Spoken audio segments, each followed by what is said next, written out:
Greetings, my name is Johan Granados. I am pharmacist and PhD student from the Universidad de Antioquia, Colombia. Thank you for allowing me to expose the work entitled Effect and Associated Factors of a Clinical Pharmacy Model in the Incidence of Medication Errors. In this clinical trial participates different pharmacists from the Hospital Pablo Tobin Uribe and from the Universidad de Antioquia. As you know, medication errors are a real problem in worldwide. These medication errors can occur at different stages of the medication use process. Multiple interventions have been developed to address the frequency and impact of medication errors. Clinical pharmacy practice standards have been proposed, where the pharmacist, as part of the multidisciplinary health team, can help improve patient safety. It is necessary to generate stronger evidence that demonstrates the effect of this type of strategies in reducing medication errors. According to a report by the World Health Organization, medication errors are a leading cause on injury and avoidable harm healthcare systems across the world. The knowledge generated has shown the importance of patient safety as a global concern and its inclusion in the plan of health systems around the world. In 2017, the World Health Organization launched the Global Alliance for Patient Safety, calling on hospital and government institutions to carry out a series of actions in favor of patient safety to reduce medication-related errors by half in 5 years. There are different classifications of medication errors. However, for this work, we adopted the National Coordinating Council for Medication Error Reporting and Prevention classification. They propose 9 categories from letter to I. Category I is called potential adverse event, corresponding to a situation that could have caused some damage. Categories B, C, and D correspond to errors without damage. Categories errors with damage require an intervention that can affect the patient. And finally, the category corresponds to a fatal error. Since the late 1960s and early 1970s, some European countries and the United States have focused their efforts on generating patient-centered pharmacy practice models.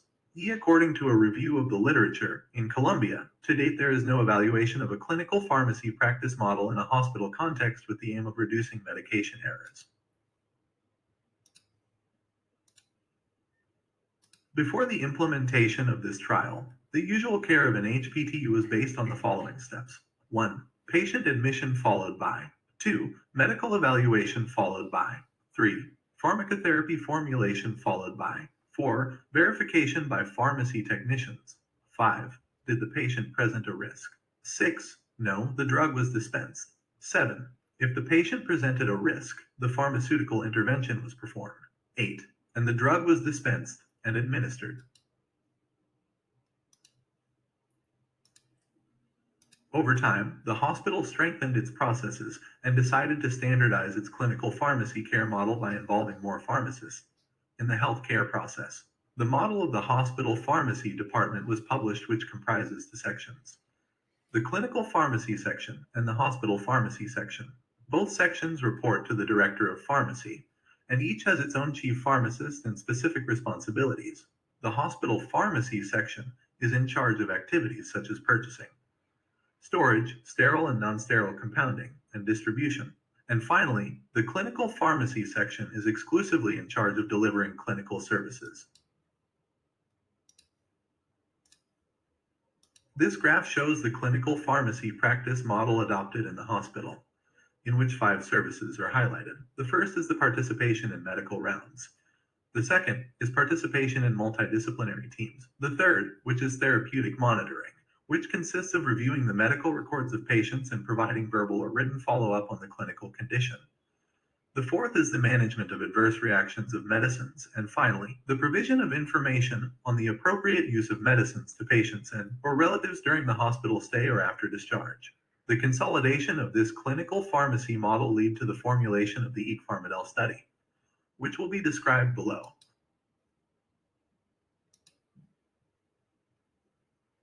The aim of this study was to assess the effect of a clinical pharmacy practice model on the incidence of preventing medication errors associated with the medication use process.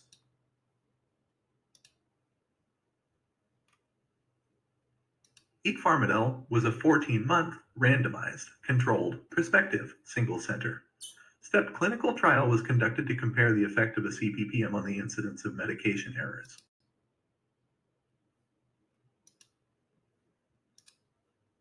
The clusters were hospital wards. Each hospital cluster started with a control period or baseline S0 and switched to an interventional period after randomization.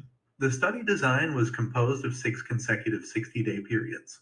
During each 60-day period, one further hospital cluster switched to the interventional period, until all the clusters were in the interventional period during the final 60-day period. The randomization by the trial methodologist defined the point at which each hospital cluster switched from the control to the interventional periods. The intervention group was the hospitalization units that were monitored under the clinical pharmacy practice model.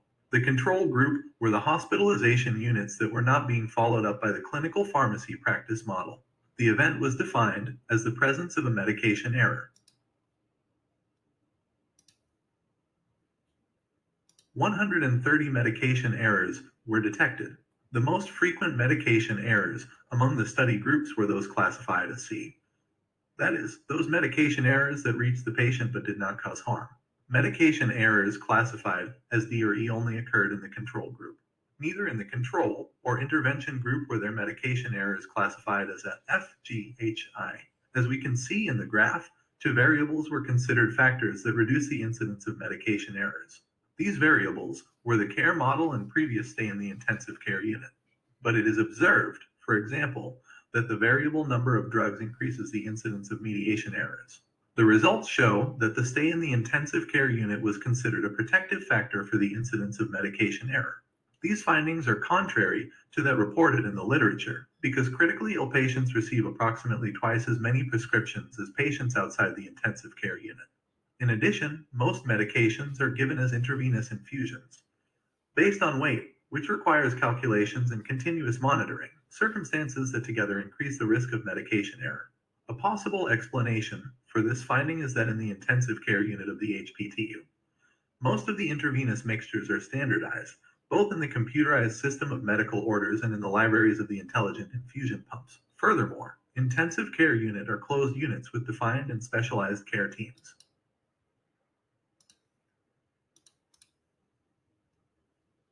In conclusion, the EEC-Pharmadel study demonstrated a reduction in the incidence in hospitalized patients when they are in the clinical pharmacy practice versus usual care. Although, as mentioned, no results were found from studies with the same design. These results coincide with those of papers that can be considered similar.